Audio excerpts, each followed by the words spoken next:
Welcome to History Love, where we explore the stories, people, and events that shaped our world. Let's dive into the past and uncover history's most fascinating moments.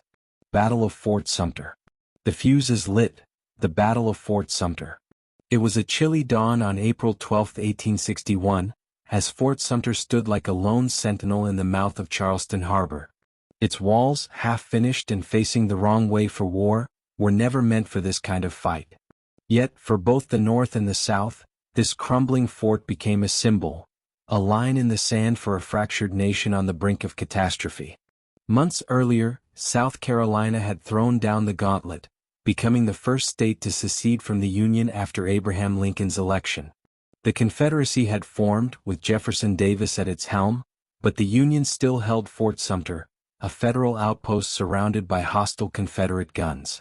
To the South, it was an insult, a reminder of Union dominance. To the North, it was a test of resolve. The calm before the storm. Major Robert Anderson, a career soldier and commander of the federal garrison, had quietly moved his men to Fort Sumter just after Christmas in 1860. The transfer was a calculated gamble. Fort Moultrie, his former post, was indefensible. At Sumter, his men could hold on, for a time.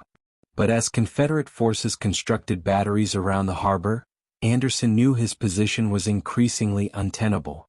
Supplies dwindled. Morale wavered. In Washington, newly inaugurated President Abraham Lincoln wrestled with an impossible dilemma. Evacuating Fort Sumter might avert war but would also signal weakness, potentially fracturing the fragile Union further.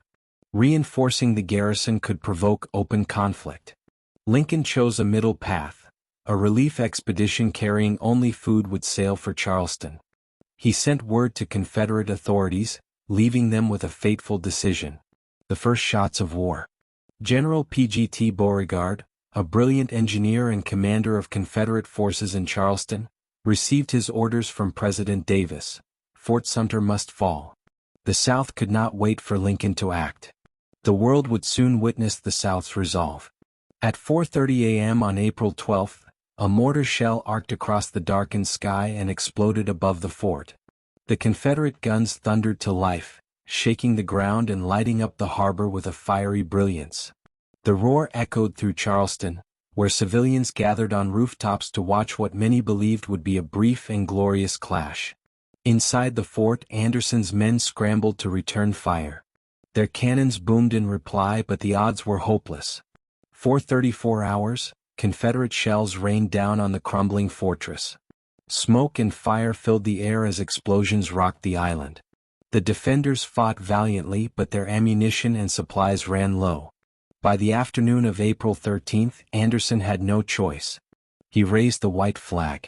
The surrender and the first casualty. At noon on April 14, Major Anderson and his men marched out of Fort Sumter with dignity. The U.S. flag was lowered but not in defeat. It was saluted with a 100-gun volley.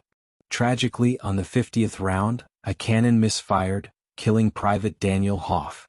He became the first fatality in a war that would claim hundreds of thousands of lives. As Anderson and his men departed, the Confederate flag was hoisted over the battered fort. Charleston erupted in celebration, unaware that their victory was the spark for a conflict of unimaginable scale. The war begins. News of the bombardment electrified the North and South.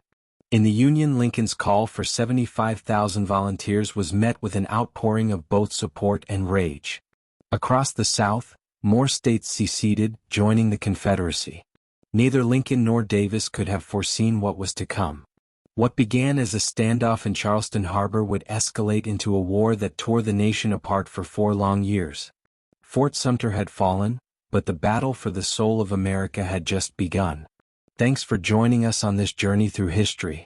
If you love this story, don't forget to like, comment, and subscribe to History Love. Together, let's keep the love for history alive. See you in the next chapter.